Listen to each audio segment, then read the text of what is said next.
Hello, this is Sheryl and Claire. Welcome to NeuroTRYvergent, an experiment in living and working without the mask. It's a podcast where we discuss navigating career change and just existing in a world as a neurodivergent human.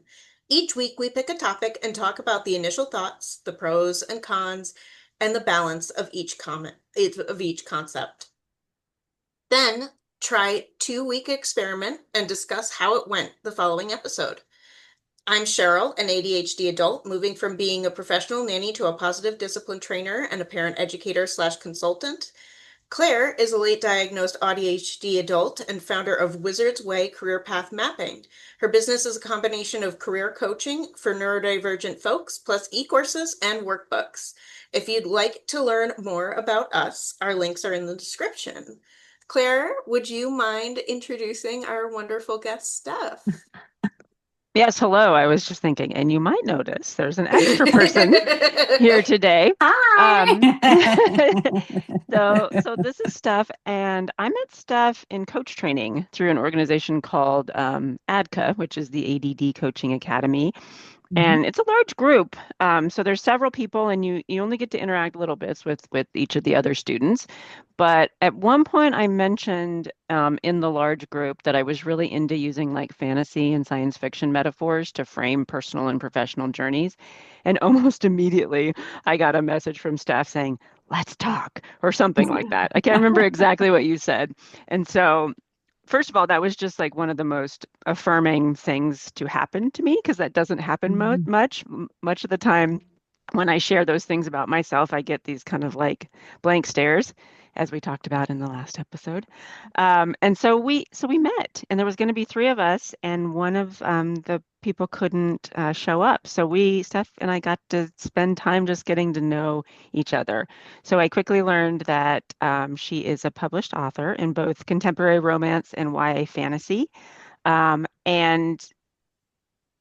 in addition to being a coach and a writer, there's a large part of your life that would probably show up first on most resumes, right? I kind of highlighted the things that drew me in. Would you just tell us a little bit about that? Yeah, absolutely. My career has been, I started as a music major and realized that I was going to be probably unemployed and told that most of the jobs at the time were in South Dakota and I don't like the cold. So I decided to switch to IT. So most of my career, about 25 years, has been in technology, mostly in the learning experience space, technical writing, learning development, instructional design, facilitation, training, all that stuff. And now I'm in the product space. And so I work in higher ed at a university, but I've worked for different corporations all over the place. Pretty much whenever there's a new job, I'll try to take it. So that's a big surprise there, right? Yeah, that's great. Maybe that'll show up later too as we talk about needs for creativity. Um, but hopefully you can already kind of see why I was drawn to her. I find her genuinely interesting and lovable and just easy Oh, to talk to. shucks. And you've also been really good at like advising me in parts of my business and different things. So it seemed like a no-brainer that Cheryl and I have been wanting to have guests on NeuroTRYvergent and want to bring on people that can show up in a real way. And Steph, you seem like a great person to get us started. So thanks for being here. It's my pleasure. I'm happy to be here. By the way, I want you to kind of point out some of those great qualities to my two teenage sons. Sometimes I think they forget this. So maybe I can kind of arrange a call after. Right. I know we might have to figure out a way to get that. That's great. So I think, Cheryl, as I was just thinking about our experiment from last time, Mhm. um, we were really thinking about and talking about the concept of being called too sensitive or experiencing this way, whether it was from the external world or inside our own selves about being too sensitive. And so we challenged you last time to look at anywhere in your life that maybe you were too sensitive or too much or too anything. Um, and then and then kind of think about which of these things are internal and which of these are external And then is there an acceptance step that you're willing to do? So I actually made the jars after talking about it. And now I'm using them for another thing, but I made an internal and external jar. And I've been putting things in there and helping that as a reflection piece for me. And the kind of the route that I went for my experiment was too intense. I decided that one felt like the most prominent for me. And so I've been told directly I was too intense. I will go get really excited about something and watch people just blur out. Like, um, and then the biggest thing is a lot of times just I find it really hard to find people that can reciprocate my enthusiasm, right? And my energy levels and the things that I'm into. And so that's been my experience with too intense. Um, then I just really struggled with the internal external buckets because I was like, this is all external. I'm kind of the opposite of you, Cheryl, right? Like, this is all everybody else, you know? But then I wanted to think about it a little bit deeper and I was like, well, okay, maybe the feedback is and the societal expectations are external, but I have internalized it. And this is largely what led me to feel like I'm an alien, right? That I didn't fit in. Um, So yeah, so that was my experience with the experiment. Acceptance steps is like this is the life that I get to lead right now is accepting all of this, and I'm a strong advocate for anti-perfectionism, for showing up how you are, for showing up unedited. So it's showing up that way for me. How about you, Cheryl? Yeah. So this was a really cool thing. I didn't end up doing the jars, but just was like noticing things here and there. Um, and I think for me, it was too unfocused. So I got a lot of things where it wasn't too, but it was not enough. And then I was like, wait a minute, that's just the whatever you have that is too much, it's the same thing, just not enough, right? Like, so whatever it is, like if I'm too, like I don't have enough focus, right? And so my brain's like, you're too unfocused, right? And I should be that's where these shoulds come in. And then I was like, shoulds are internalized from external expectations, right? So I think it's kind of that process of externalized expectations, internalized, and then like ramped up to 500, right? So for me, it was a matter of being an acceptance of, as always, it's a constant process of being an acceptance of how my brain works, and how my brain doesn't work how other people's works. And that, I need to find the way that works for me.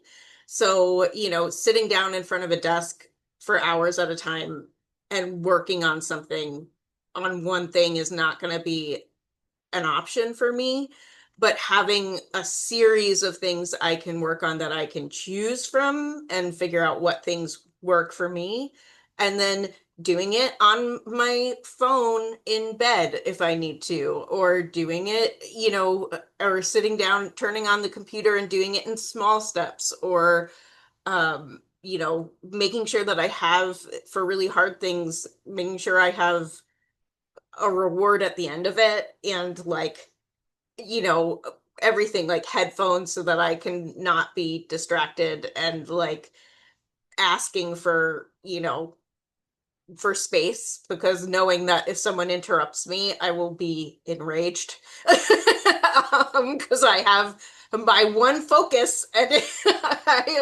I have a focus and I cannot break it. So don't interrupt me. um yeah, so those kind of things were for me is like I want to do something, but I can't figure out how to do it. And it's because I'm getting in my own way a lot of the times with how I feel like it should be done. Yeah. Yeah. So that was my kind of experience.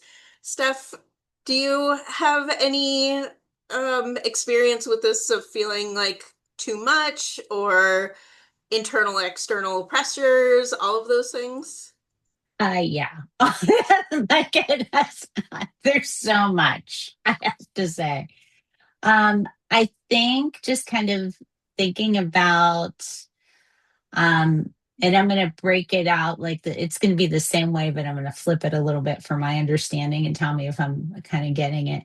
But what I heard a lot as a kid was you're very abrupt and you hurt people with your words.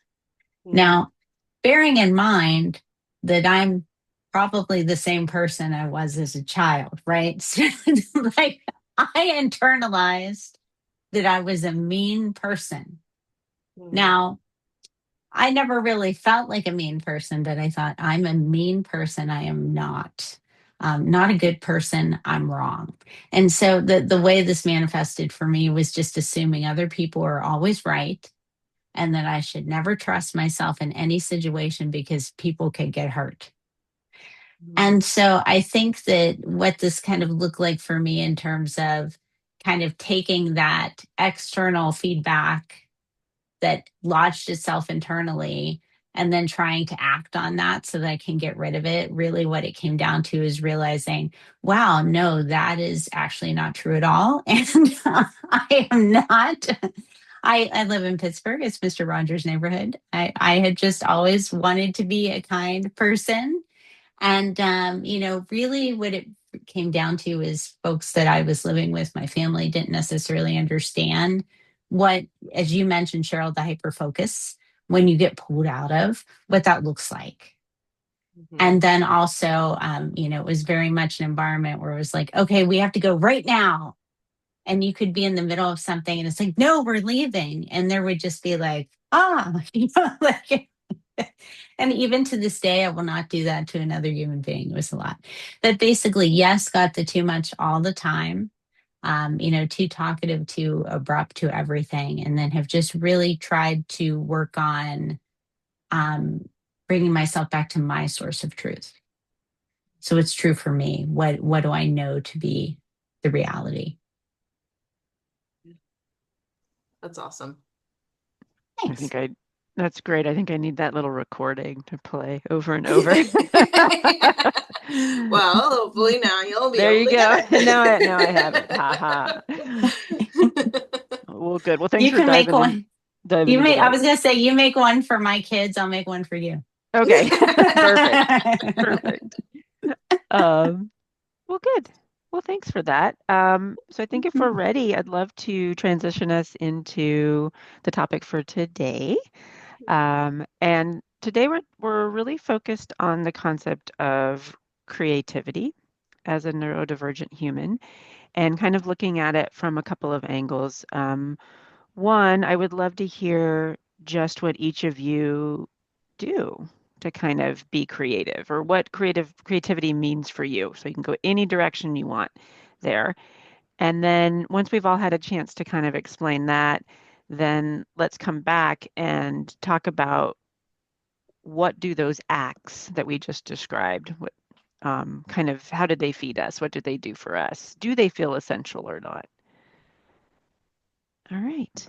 So, Steph, as the guest, would you be willing to talk about your views on creativity and how you experience that? Absolutely. So just thinking about kind of how I create what I do to be creative. I mean, that can be anything. From writing where I'm actually sitting down and writing chapters and putting things together. Right now, I'm co-writing a book with another writer, and so it could look like just little snippets, even that I'm writing on my phone sometimes, or things I'm dictating. I've been known to walk around my backyard and dictate, and then the neighbors are like, "What happens next? You went inside." So, there can be, I think, like constantly around my house too. Like my husband was also music major for a while, also went to IT.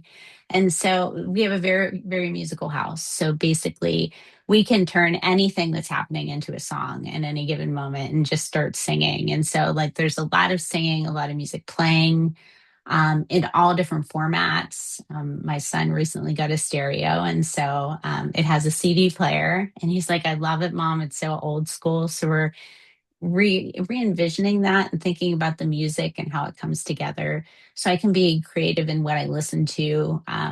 When I'm writing, my process can involve not just writing, but thinking very heavily about the music. And so every book has its own playlist that takes me through like all of the chapters that I can just get into the moment. I too have a candle, but I did not bring the aim of flame, so I can't light it. There we go. Oh, you didn't like the candle. Okay, I'm gonna get that going. But yeah, I'll like candles to try to get kind of focused on what is the vibe. I will take pictures of, areas that I've gone to or go to places where I think they're going to inspire me, or old buildings, or spend time in libraries. So the creativity doesn't just come in things that have an output, but also towards the end product. So I'll do a lot of reflection, a lot of journaling. I will sometimes knit very badly. I have been knitting the same scarf for like about 3 years, and then I just pull it apart and start over again. It's still not straight, by the way. So creativity for me can be anything. I'm kind of a little bit like a Wayne Brady. If you used to watch Whose Line Is It Anyway? Like I will make up songs to just about anything at all at any time. So there's constantly a creative part of me. Nice. That's great. I love it. We were kind of when we before we started the podcast, we were just talking about a couple of things, and I was doing that, so I didn't know that you did that too, making up I songs. do That's it great. all the time. Like my dog was upstairs and standing in the hallway, and then I'm like, the dog is in the hall. And then I'm just, and then like my husband comes up, and then we kind of, but I mean, yeah, I don't know. I think like when that creativity is around, like it's just, I'm just constantly working, looking for ways to bring it in. Like Yeah. even, in some of my boring meetings, or like even though I have to go in and be in a job that isn't always creative. It can be very creative. I will find ways to infuse creativity in the day job. Nice. What about you, Cheryl? Um, my creativity comes in a lot of forms as well.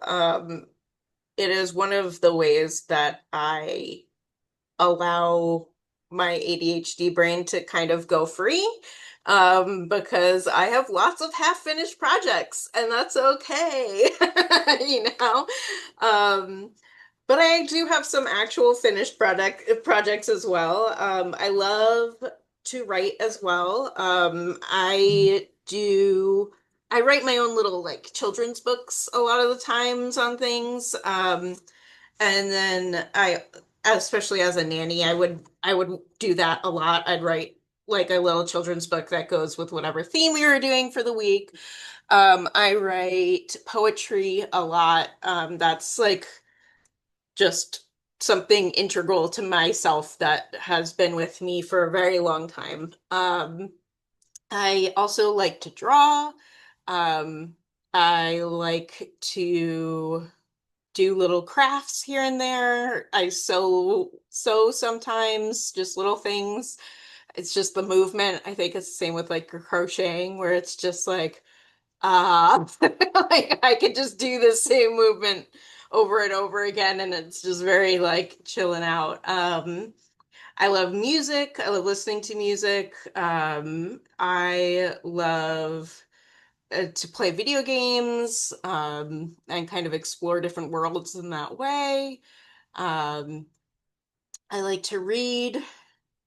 I mean, I'm up for anything. Like if it's, I'm down to try anything. Painting pottery out, like it's just whatever it is. I'm up, I'm game. And I think that for me, a lot of it comes back to just allowing me to have places to just do whatever. And like my poetry is a lot of processing things. So I have a book, Chasing Abundance. You can find it on Amazon. Um, and that was very much for me. It was an art, it was a process of allowing me to talk, take up space in the world, and share my story and who I am and what I've gone through, in that way. And I do use a lot of like poetry and writing with other people to help process emotions and my thoughts about things. So in that case, I think that poetry is like my heart. And then other things kind of branch off of it, like drawing and things like that, where it's just a way for me to express myself creatively. Yeah. So that's me. How about you, Claire? Nice. Yeah, so when I was thinking about this, I kind of came up with three categories because I'm obsessed with the number three. And so the first one is what I call tools and processes for aliens. So like I really like creating workbooks and um, things to do to help neurodivergent or self-identified aliens. You don't have to necessarily be neurodivergent, but I think to work well with me, you need to feel like an alien, at least in some way, that you don't fit in some way. And so my workbook is actually going to launch, the experimental mindset workbook is going to launch at the end of October. So that's where I get a lot of my creativity right now. Oh my God, I just forgot a major category. I'm gonna add to that one. But okay, so that's the worky work, right? So there's the worky work, which is about tools, processes, that kind of stuff. And then the next category, I'm gonna hold the aha for later. The next category is how long has it been doing this? Maybe 10 years. So I was always a math science person. Like that's what I was into. That's what I that was really grounded in. And then I think about 10 years ago, I was just like compelled to start making things and to making art and to making things. And it was like I have no idea where it came from. Um, but it was just like I must do this. And so for a while I really embraced the term maker because of the Maker Manifesto. And you don't need to know what you don't need to know how to do something. You just have to have a desire to do it and be willing to learn. So I really shied away from artist for a long time because I had a whole bunch of hangups about that, which could be a whole nother episode. And so, but I really dove into making things. And really, what I was making was art. And so then all my artist friends were like, you need to just get over it and say you're an artist eventually. So, yeah, so reuse art. So I like to take found objects, things that would have been sent to the landfill, and create or sent to the recycle bin, whatever, and create out of that, and then add in something to make them sparkle, literally. Like I like to do programmable LEDs and things like that. Um, and then I just started block printing too, which is really fun. So actually, like physical making of art. And then the other thing that was on my list for the number three was I'm a big Lego person, and in my way of being, there's two ways to interact with Lego bricks. One is like free building, right? Very creative, just using that as your medium. But really what I do a lot of is I build kits. And so this is more of a meditative practice in a lot of ways. And I'll talk about that a little bit later. Um, and why I do that. But the thing I totally forgot is I'm a huge role play gamer. Like I love, I totally forgot. I can't believe. In fact, I was like trying to step down from our role play group and let other people run things, and then I just couldn't do it. I just couldn't do it. So we're about to start another game called Our Woodland Gods. Fun little, it's called Cozy Horror. games. So that's a huge form of creativity for me, and largely because it's all improv, and that's how I see role play gaming. Is it's just a format for being able to improv and to co-build storytelling. I did light a yellow candle. I forgot to do it before, and yellow tends to be like communication and connection. So that's why I lit that one. Yeah, so that's how I create. I want to say so many things about what you said, but I'm gonna swallow that down. And I actually think for this next bit, let's go in the same order. I wasn't thinking of doing this, but I'd love to talk about. So we'll start with Steph again. Um, at level deeper, right? About what is creativity essential for you? Why or why not? And what does it do for you? What do you get out of it? Well, I do have to add that, like, I was chuckling when you kept saying I forgot this whole other category because I was thinking, well, I didn't actually mention that I've written, like, I think 14 books now and have a bunch published, and any of that information that probably would have been helpful and indicated what led for you to invite me. But there you go, because ADHD, and it's 4:30, 5:30 in the afternoon for me. This is where we're at. Anyway, I mean, oh God, what it does is, oh, it lets me be free. I feel like there's been, I'm 52 now.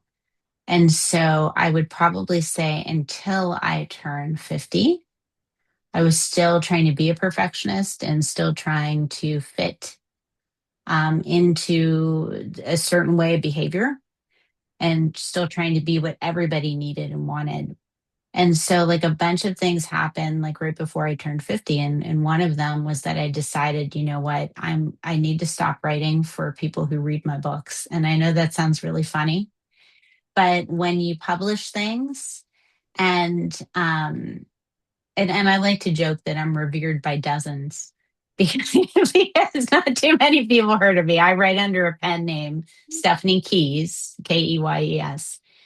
And I, basically got to the point where I was so worried about, like, what did the readers think and what did they want and what do they think I should do with my books, that I found I couldn't write. I was having a very difficult time writing anything at all.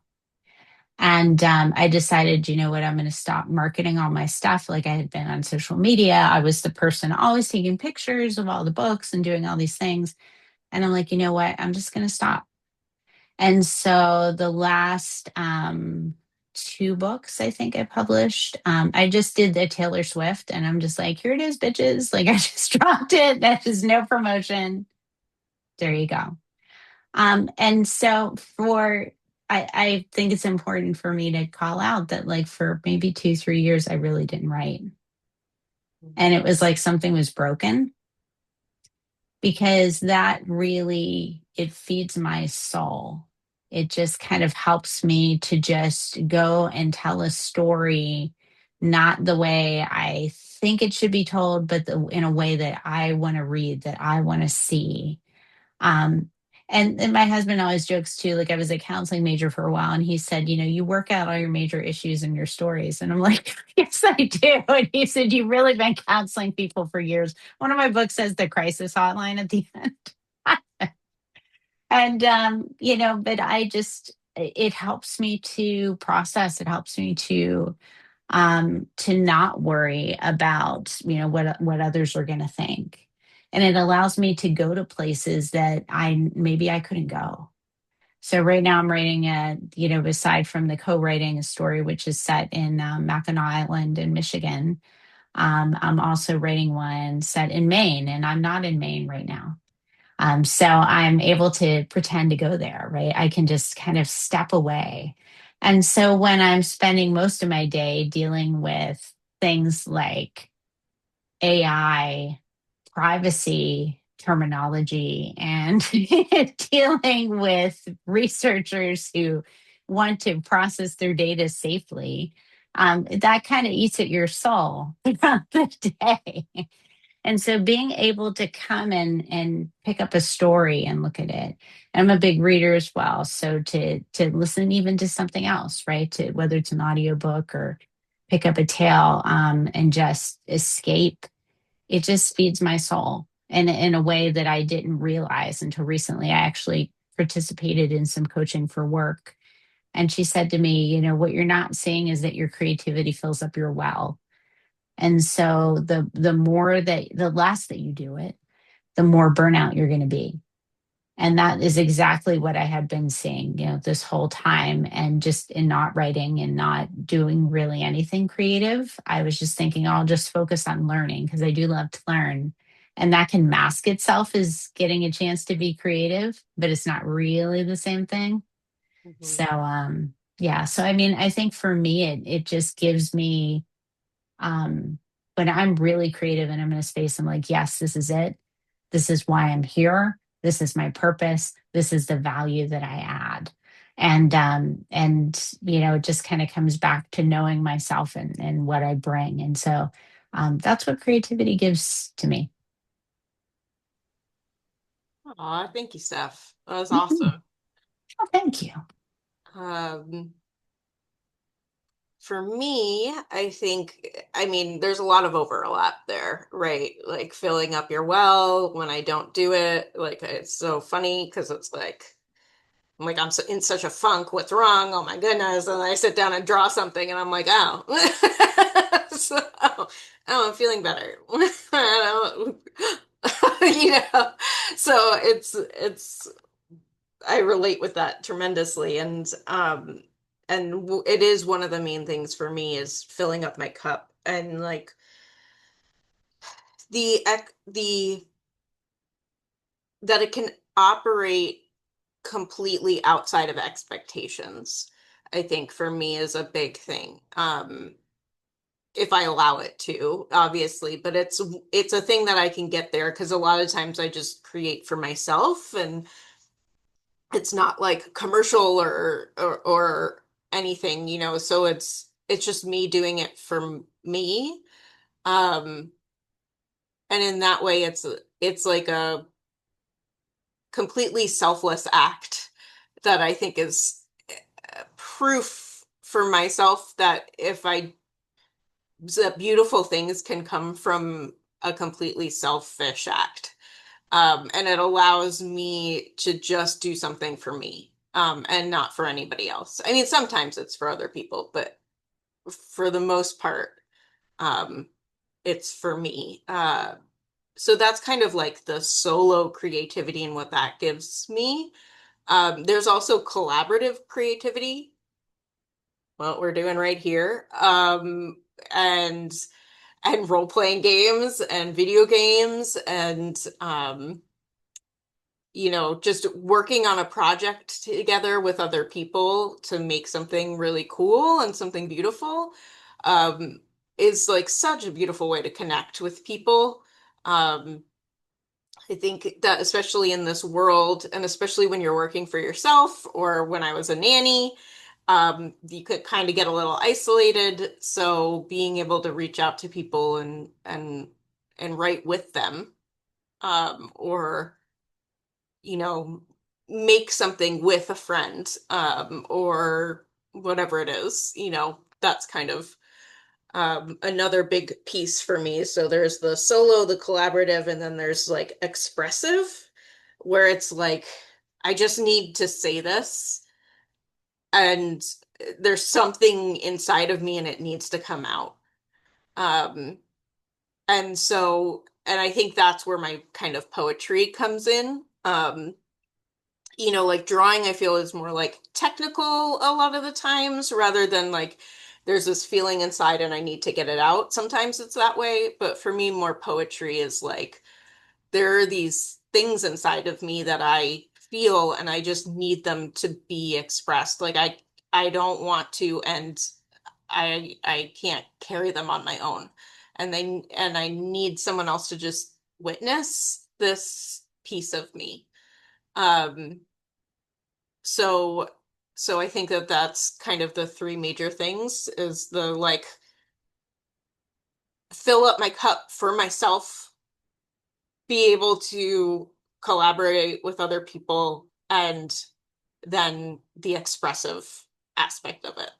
So, yeah, I think those are the things that it does for me. And you put it in 3 things. Thank you. Just kidding. Because everything comes in threes. Comedy, Oh writing, it my all I God. sounds thought great it together. was only death that came in 3. threes. Everything. Now I'm learning so much.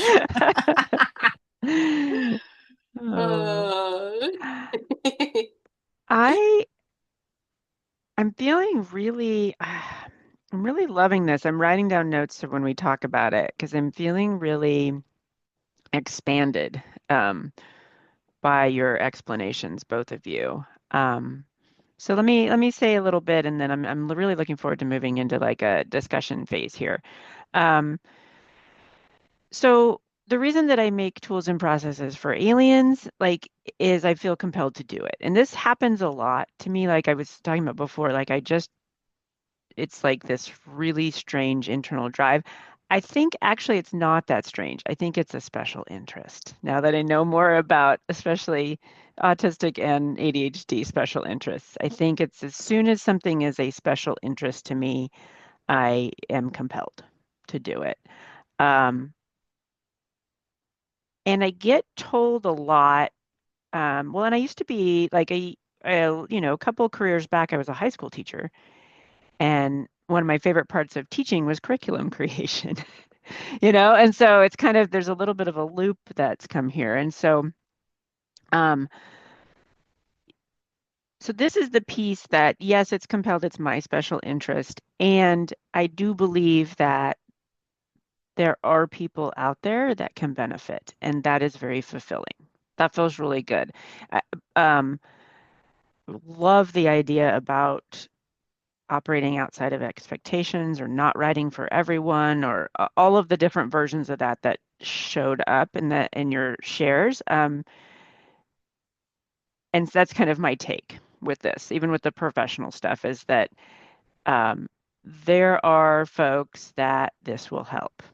This will not help everybody.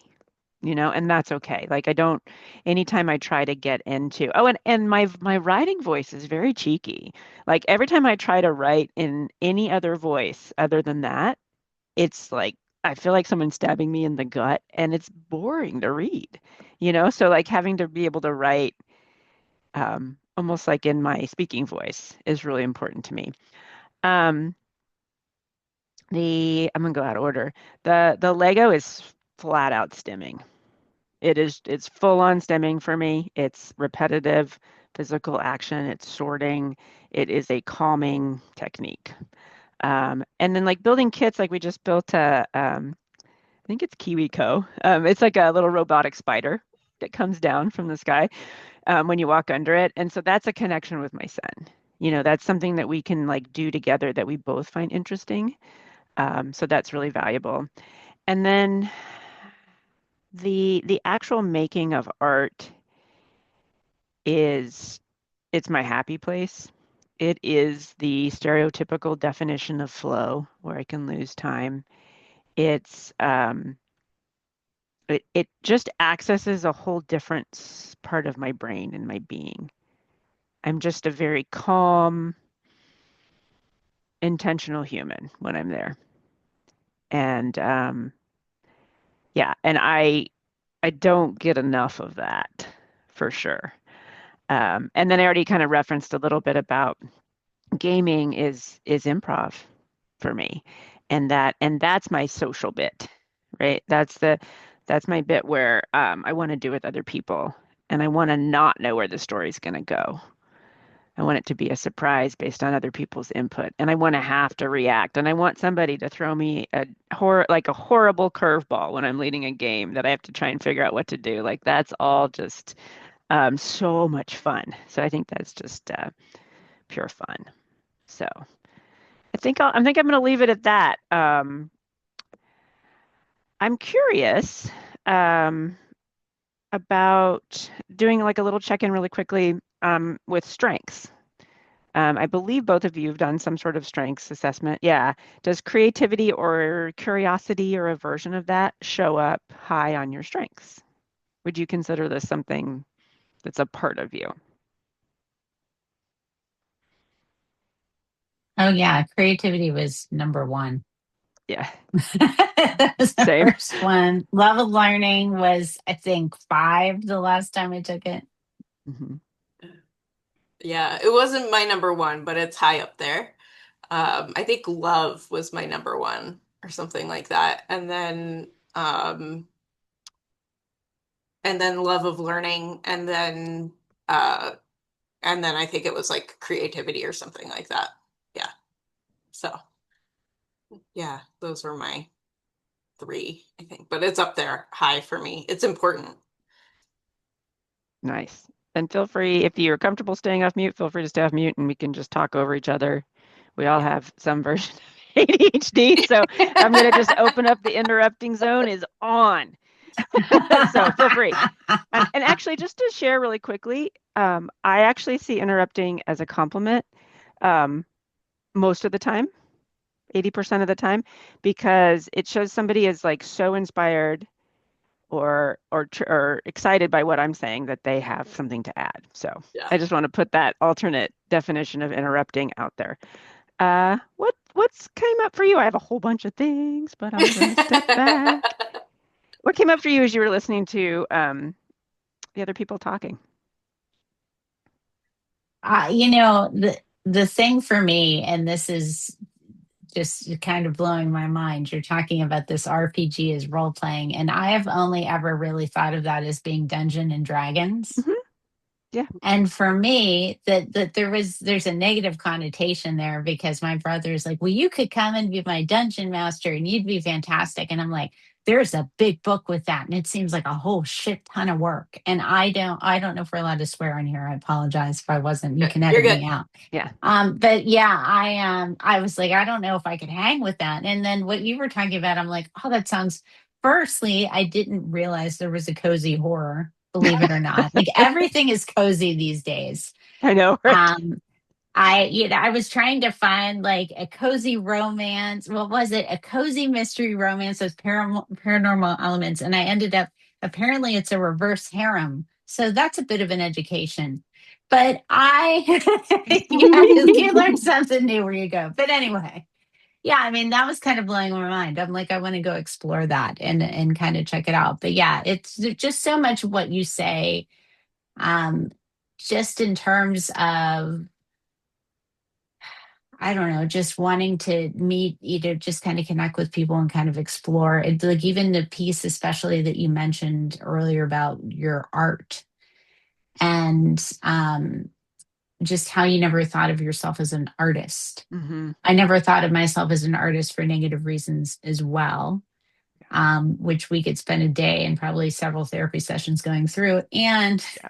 but, but I mean, we really are Hmm. in our own unique way. Like I do try to do art. I write very large flowers that are not to scale. Like none of my art is to scale, but I try and I enjoy it. Like I try to. Yeah. So there's just many things. Some random thoughts there. Love it. I love that. Well, and I love what I'm hearing is just a lot of art just building us up and building and Hmm. building and building. Like it's just this like creation of, whether it's expression or like filling up our cup or doing whatever it is, it's like this more like a thing, it's like a force Hmm. that you get to like harness, right? And we hear So about much. these like the magical pieces of like a force that connects us all, da da da da da da da, right? Like, and it's like, well, if that's not art, communication, doing all of this stuff, and like for me, stories are really important. And so like being able to do it either on our own or sharing it is just like it's so empowering. Mhm. And it's so helpful for finding your own way to do things how your mind works, like what works and what Mhm. doesn't. Like there's just so much value there Mhm. in being able to, whether it's with a group or with by yourself, find find the creative aspect of yourself and nurturing it. Yeah. Yeah. Um, Oh, Ugh, I can't believe I didn't even talk about story either. Like, so yeah. this topic originally, when I wrote it down, because we have like a bank of topics, right? That we were like, we could talk about this and this and this and this, was using story to deal with reality or something like that, right? mhm. And that this is, Oh, yes, you did you did have yeah, that in there. and I then I think kind of, actually that's what I saw, which is why some of this was a surprise because I yeah, was thinking we're surprise. going to talk about that. Yeah, so let me open that up a little bit and say, like, that Yeah, is an absolute necessity for me. So I 100%. find real life, quote unquote, real life abysmal, and I can't Mm, really deal with a lot of it. mm, And so I have to approach things from through metaphor or through story. Um, mm, and And when I can do that, it's like enough. I think this is part of the too sensitive piece, honestly. When I see other people hurting, when I see people treating each other poorly, over and over and over again, it triggers me to an extreme and I can't handle it and I shut down. And so, but if I can back up and, okay, I just have to say Star Trek, like if I can back up and look at social issues through Star Trek or through something else, I can deal with them because it's like there's a mhm. level of being removed or there's a level there where it goes to a different part of my brain. It doesn't just ignite sadness and emotion. I can Yeah, actually look at the issue. So, yeah, that's a yeah, huge one for me. Sounds like I hear some yes. Anybody else have yeah. a opinion? No, totally. Like that resonated for me so much. When I had my first son, who he's 18 now, and off of college, um, they thought I had postpartum depression. I think maybe what I just had was undiagnosed ADHD. Hmm. And so I was looking at the mirror. I'm like, I felt lost. Of course, I was sleep deprived, unmedicated, all the things, right? And I felt like I was losing who I was. Hmm. And I was angry a lot. Like I would have these outbursts, and I'm like, who am I really? And then I got into the shower one night and I just had this thought in my head like, there's this girl that lights the stars in the sky at night. And I thought, well, I wonder who she is. And then I realized, well, I don't want to write whatever that is from her point of view. I want to write it from the point of view of a teenage boy because I feel like teenage boys are like my spirit animal. I feel like I identify with their humor and just their way of being so much. And that's what got me writing. And when I started writing, all the other stuff got better. Wow. Like I was able to deal with, I did go to therapy. Later they told me that I had done really well and so I could graduate. But really I was just going and telling them all the good things so I could get a good score. But anyway, but that helped me. You know what I mean? Like that helped me get through that time. And I think writing has helped me, like it helped me deal with my father's death, with losing a lot of really key people in my life. And yeah, all through creativity. How about for you, Cheryl? Yeah, I resonate with that. The book that I wrote, the poetry book that I wrote is based off of the hero's journey. Um, so each of these poetry beats are based off of the hero's journey. So each poetry piece kind of represents a different step in that. Mm, Um, and it's just kind of telling my tale and allowing myself to be the hero of my own story. Because I would often allow other people to be the main character in my story. Um, and so mhm, being able to speak my story and take my space and allow myself to, it didn't matter if it was 100% accurate, it was just how I felt about it, it was how it was, for me. I didn't have to worry about any of that. And then I published it and it was out. And like, people who didn't know about what happened knew about what happened now. People who didn't realize what was going on, like it was all out. Um, and so to being able to tell my story through poetry is me being able to process everything that's happened in my life.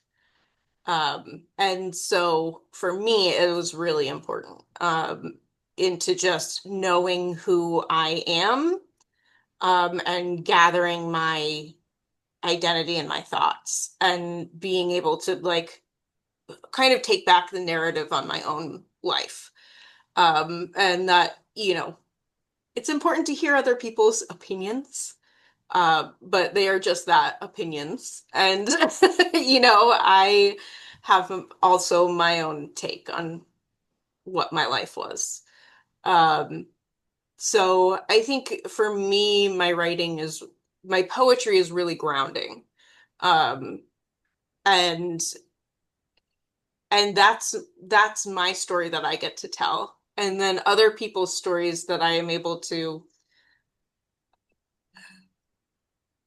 I love learning, and I think that stories are the way that I get to learn about other people. Like I've always been so sad that I couldn't see through someone else's eyes or do something like hop into a different body or like understand why people are doing what they're doing. And so for me, stories is a way to fulfill that, where I get to understand a little bit about someone else's world. And Mhm. empathize and connect and understand why someone might be doing something that I'm like, because I get obsessed when I'm like, why did they do that? What's the thought process behind that? Like what's happening? Like what is anything, the psychological thought process, what's your thought process, what's the like why are you doing that, like, and then not in a, I get a little bit, some people are like, are you criticizing me? And I'm like, no, no, no, no, no, no, no, no, no, I just want to understand why did you do that, like. And so for me, stories Mhm. really does satisfy that itch of being able to understand why people do what they do and what their thought process is as well. And it just makes it so much more bearable living in this world of a billion different minds who are doing a billion different things for a billion different reasons. I can kind of understand and wrap my head around it. So, 100%. So yes. much so that my earbud popped out of my ear. It was That's so. Too much truth. I know, you true. saying the truth. Now, and I think I do that too. I'll be like, where's the logical reason behind this person's behavior? And I'll just be sitting there trying to figure it out. Like, how do I analyze my way through this person's behavior? And then it's like, well, behavior isn't logical. But it's so hard when you do analyze and you look at things in that way. It's really tough sometimes to be like, why are people like this? And a lot of times that they don't dig deeper, like a majority of people. And I think that's why, like, I've heard from everybody here say, and I know I feel it, is that, there are only certain people sometimes that you can connect with, that you can have a genuinely enjoyable conversation with, because most of the population doesn't necessarily dig deeper. And it's like, which is exactly why I have trouble when, my in-laws come to visit. Hopefully they don't see this, but you get the idea. And it's so funny because I think I've really curated who I interact with on a regular basis Mhm. because I forget that a lot. Yep, That people same. don't dig deeper because that's just not the people who I have in my life very much. And, it's, I have a very I have I have much more control over who I interact with, right? I don't have kids of my own. I don't need to be going to other places and doing whatever. Um, but also I just kind of don't pay attention very much to those types of people. Um, in that I'm like, okay, you're just background then. Like, if you want to be an NPC, that's fine. So you're sending NPCs. You know what I mean? Like, if you want to just do whatever it is you're programmed to do, that's cool. I'm just gonna act as if you're an NPC then, and we won't spend that much time together. And that might sound like super weird or selfish or whatever, but that's just how I have to kind of go about it. Otherwise, I get overwhelmed by people. And it's like, Okay. those are just not people who I connect with. Like, I'm on my path, they have theirs, and like, they're just not, What do, they're just the background then, you well, Yeah, know? I was going to say, do you watch What We Do in the Shadows? No, I don't. some of Okay, it. so there okay, so there's an energy vampire called Colin Robinson that goes around showing people like really text heavy PowerPoints and things like that to like draw energy from them. So I feel like those people that you're describing are like the Colin Robinsons of the world. Like they come in and they'll be like, and I hate to use my in-laws, but they'll be like, oh, there was a sale on lettuce today. And I'm there like, oh my God, I'm in hell because one, I don't like vegetables. Yeah, And two, I do none of the cooking. So there's yeah, nothing to connect with there. I love them. They're lovely people. But I'm sitting there. Wow, 30 seconds of my life have gone by and I can't escape. And then yeah. I'm like, they think I have irritable bowel syndrome because I keep excusing myself to go to the restroom. Sorry. It's terrible. This is an interest-based nervous system, Yeah. right? This is exactly an interest-based nervous system in that when something isn't interesting from whatever, right? This is not a snotty thing or not we're better or anything. It just is. It 100%. becomes almost excruciating to live in that environment, right? And so I think that's another reason for story, right? And creativity. If we can add our own story, if we can add our own interest into it, then we it's easier to just be Yeah. um and not want to run away Absolutely. screaming. Well, Um and it's a lot easier when I can think of it as like NPCs, right? Like, because yeah. there's always this NPC that's like, I grow the purple witch flower, and that's what I do with my life. And I need you to find 5 purple witch flowers for me out in the wild.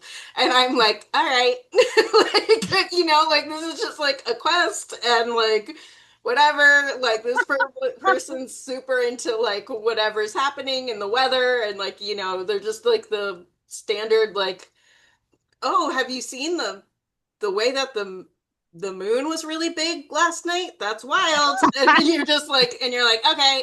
And you go to the next person to Oh, kind of like, so like every time my mother-in-law mentions lettuce, I can like so many of those Lettuce can is your can go towards points so I can level up and go on a quest. I love this. There you go. That's what I'm gonna Yes. use. Yes. mhm, I yeah. have made bingo games for my in-laws before, right? Where all the things they don't know, nobody knows this, but I have made bingo boards and then I get to see how long it takes to get 5 in a row.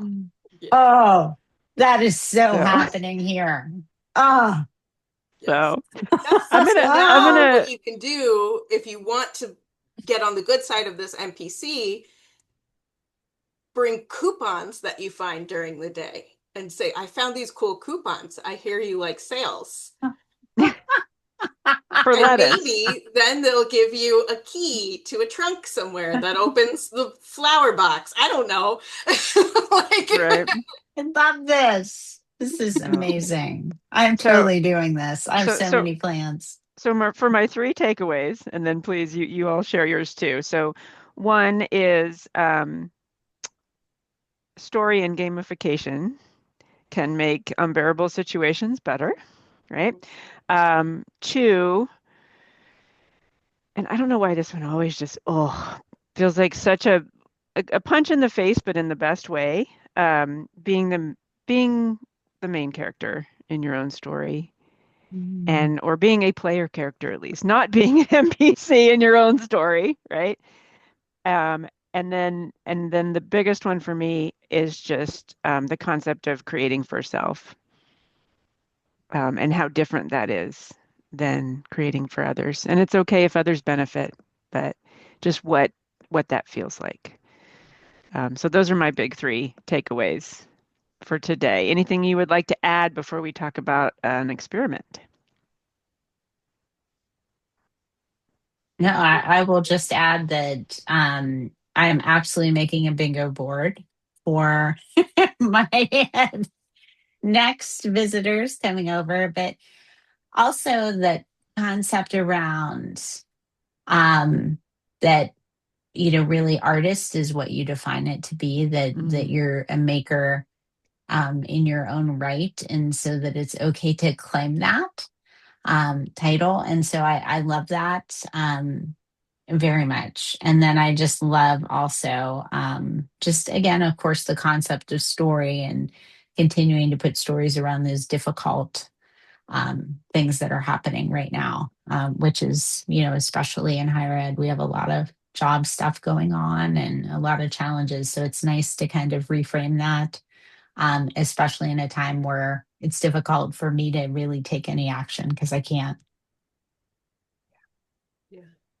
And I feel like it's important. This is something that I always have to remind myself. It's important to make time for creative endeavors in our life, even when things are crazy. It's always really important. So So, that actually was going to be my challenge. What a phenomenal segue. Oh my God. Love it. Love I it. don't have good words, so I'm going to say messy words, and then Cheryl's usually pretty good about saying them in a more concise way. So I would love to challenge everyone to, and I'm channeling you here too, Sheryl. First, just notice, what are you doing right now? Right? Like just notice, what is your creative practice? You get to define that however you want, right? I think I'm going to have 2 levels. So, well, I have 3 levels, sorry. What is your creative practice? What does it look like right now? And then do you want that to be more robust? I think is the key question. I want mine to be more robust. I want to spend more time in creative space, in story space. And so that's going to be my next level is once I feel really grounded in what I'm doing now, experimenting with a way to get a little bit more of it.